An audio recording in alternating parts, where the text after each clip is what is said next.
রাধে রাধে বন্ধুরা, দুদিন আগে আমাদের বাড়ির ছোট্ট মারিয়াম এসেছিল।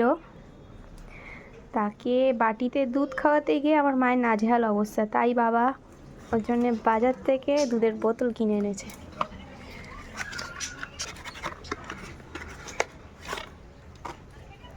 এটাই করে খাবে মা? হ্যাঁ, এটা কাটতে হবে, ফুটো করতে হবে। কি সুন্দর দেখো বোতলটা।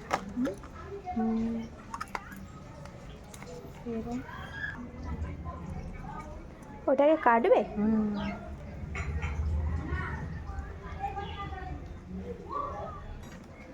এই যে আমাদের সেই ছোট্ট মারিয়াম।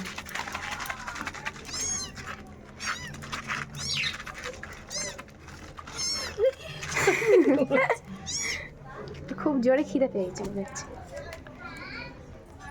খাচ্ছে।